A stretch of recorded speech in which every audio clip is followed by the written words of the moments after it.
Hello guys, welcome to our channel. இந்த video நம்ம எதை பற்றி பார்க்க போகிறோம்னா ரோஸ் செடியில், அதாவது மல்லிகைப்பூ செடி பற்றி. இது நம்ம கார்டனில் வைக்கல. இது பார்த்தீங்கன்னா எனக்கு தெரிஞ்ச ஒரு 4 வருஷத்துக்கு முன்னாடி அந்த வீட்டை சுற்றி காம்பவுண்ட் சுவர் ஒட்டில் நட்டு விட்டு வச்சிருந்தது. அது நட்டு விட்டு வச்சிருந்த எல்லா செடியும் செத்து போய் இது ஒரு செடி மட்டும் இருக்குது. இதை நாங்கள் சரியாக கவனிக்கவும் மாட்டோம். அதாவது தண்ணி கூட ஊற்ற மாட்டோம்னு சொல்ல போனேன் கேட்டிங்கன்னா, தண்ணி கூட இப்போ வரைக்குமே ஊற்றுனது இல்லை.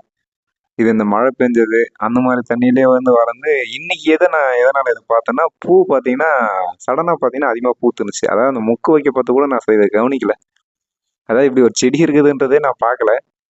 இது எந்த இடத்துல இருக்குன்னு காட்டுறேன் உங்களுக்கு. இப்போ பூ பூத்த உடனே ஓ ஓகே, இந்த செடி இந்த இடத்துல தான் இருக்கான்ட்டு அப்போ தான் தெரியுது. ஓகேங்களா?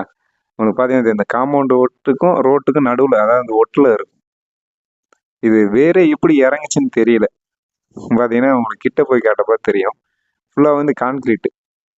இது சுற்றி சைடில் மண்ணுன்னு பார்த்தீங்கன்னா ஒரு இடத்துல மட்டும்தான் இருக்கு. அதாவது எனக்கு நம்ம முன்னையே பார்த்துருந்தோம். இந்த செடி இருக்கிறது ஞாபகம் இருந்தால் நல்லா கவாத் பண்ணி விட்டு இன்னுமே நல்லா பூ எடுத்துருக்கலாம். நாம் அப்படி எந்த ஒரு மெயின்டெனன்ஸுமே பண்ணாதே பார்த்தீங்கன்னா எந்த அளவுக்கு ஒரு அரும்பு, அந்த மல்லி அரும்பு எந்த அளவுக்கு வச்சிருக்குன்னு உங்களுக்கு பார்க்குறப்ப தெரியும் நினைக்கிறேன். தினமுமே இந்த அளவுக்கு பூ வருது. அதாவது இது நம்ம ஒரு மெயின்டெனன்ஸுமே பண்ணல. இது செடியில பார்த்தா அங்கங்கே அந்த இலையெல்லாம் பூச்சி கடிச்சு வச்சிருக்கும். அதை பார்த்தாலே தெரிஞ்சிடும் இது எந்த ஒரு தண்ணி கூட ஊற்றலை இது. சரிங்களா? அப்படி இருந்த ஒரு செடி இன்னைக்கு இவ்வளோ ஒரு பூ பூத்து இருக்குது. இப்போ அது பூ பூத்ததுக்கு அப்புறம் தான் நம்ம இந்த ஒரு செடி இருக்குதுன்றதே நமக்கு தெரியுது. கண்டிப்பாக இந்த செடி கட்டிங்ஸ் எடுத்து நம்ம இன்னும் நிறைய செடி ஆகிடுவோம். ஆனால் இந்த டைமில் இது கட்டிங்ஸ் எடுக்க முடியாது. ஏன்னு கேட்டிங்கன்னா நிறையா முட்டுக்கள் இருக்குது. அதனால் இந்த டைம் இந்த கட்டிங் எடுக்க முடியாது. ஓகேங்களா? கண்டிப்பாக இந்த மொட்டெல்லாம் பூத்துட்ட பிறகு இதுலேருந்து கட்டிங்ஸ் எடுத்து இன்னுமே அந்த செடியை அடுத்த சீசன்லாம் பார்த்தீங்கன்னா கிட்டத்தட்ட ஒரு மினிமம் ஒரு 50 செடியாச்சும் வச்சு பூ எடுக்கலான்ற ஒரு ஐடியாவில் இருக்கிறோம். ஏன்னா அந்த அளவுக்கு ஒரு மெயின்டெனன்ஸே இல்லாமல் வர ஒரே செடியில் ஒரு செடியில் இதுவும் ஒரு செடி. அது இப்போதான் நான் பார்த்தேன். ஓகேங்களா? இதுக்கு நாம் இப்போ பெருசாக என்ன உரம் கொடுக்க போகிறோம்னா, இந்த பூ பூக்கிற டைம் அதிகபட்சம் உரம் கொடுக்கறது கம்மி பண்ணிக்கலாம். ஓகேங்களா? ஏன்னா பூ வர்றதுக்கு முன்னாடியே அந்த துளிர் எடுக்கிறதுக்கு முன்னாடியே உரம் கொடுக்கலாம். இது ஆல்ரெடி நம்ம இப்போ எதுவுமே பண்ண முடியாது. கவாத்தும் பண்ண முடியாது. அதை கட் பண்ணி விட்டு புதுசாக துளிரும் வர வைக்க முடியாது.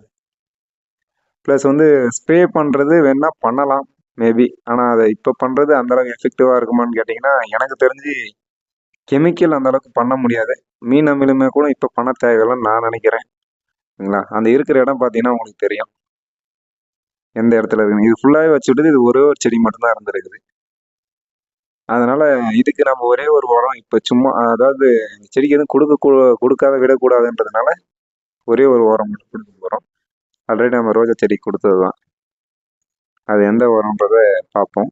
அதுக்கு முன்னாடி எவ்வளோ மொட்டுக்கள் இருக்குதுன்னு ஃபஸ்ட்டு பார்த்துருவோம். இது பக்கத்துலேயே இருந்து நானுமே நோட் பண்ணாத விட்டுருக்கேன் பாருங்க. அந்த அளவுக்கு ஒரு தண்ணி கூட ஊற்றாம ஒரு செடி வந்திருக்குதுன்னா, அதாவது அதுவாக கிடைக்கிற தண்ணி எடுத்துகிட்டு வந்திருக்குன்னா எனக்கு தெரிஞ்சது செடி தான், மெயின்டெனன்ஸ் இல்லாமல். அப்போ ஆக மொத்தம் இதை வச்சு விட்டுடலாம் போல. நம்ம ரோஸ் செடியை பாதியாக வச்சுட்டு இதை பாதி வச்சிடலாம் போல. ஓகேங்களா? இது ஃபுல்லாக பூத்துச்சுன்னா அப்போ எந்த அளவுக்கு இருக்கும், நான் அதை கொஞ்சம் யோசிச்சு பாருங்களேன். பார்த்தீங்கன்னா அடியில் பார்த்தீங்கன்னா உங்களுக்கு தெரியும் அந்த கான்கிரீட்டு ஃபுல்லாக இது அடைச்சிருக்கும். வேறு இது எந்த சைடு தான் இறங்குதுன்னே தெரியாது. அந்த ஒரே ஒரு லைட்டாக மண் கேப் இருக்குது பார்த்தீங்களா, அந்த இடம் மட்டும்தான் இங்கே மண் இருக்குது. மீதி ஃபுல்லாக கான்கிரீட்டு என்னால் உடைக்கவே முடியல. இல்லை, நானும் கம்பியை வச்சு குத்தி பார்த்தேன், அப்பயுமே உடைக்க முடியல. அந்த தீனி போடலான்ட்டு எருவு போடலான்ட்டு பார்த்தேன், உடைக்க முடியல.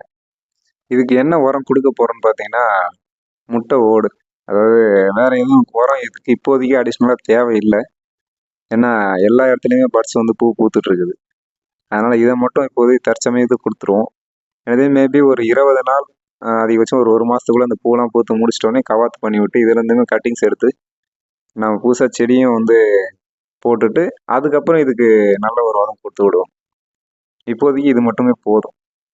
அடிஷ்னலாக உங்களுக்கு ஏதாவது இந்த மாதிரி மல்லிகைப்பூ செடிக்கு வேறு ஏதாவது உரம் கொடுக்கலான்னு தெரிஞ்சுன்னா கமெண்ட் பண்ணுங்கள். ஏன்னா நான் அந்த செடி இது வரைக்கும் மெயின்டைன் பண்ணதில்லை. சும்மா தோட்டத்தில் வளர்ந்து கிடக்கும் அது வரைக்கும் தான். ஓகேங்களா? அந்த அளவுக்கு இது பெருசாக நான் மெயின்டைன் பண்ணுறதில்லை. உங்களுக்கு ஏதாவது டிப்ஸ் தெரிஞ்சுன்னா கீழே கமெண்ட் பண்ணுங்கள்.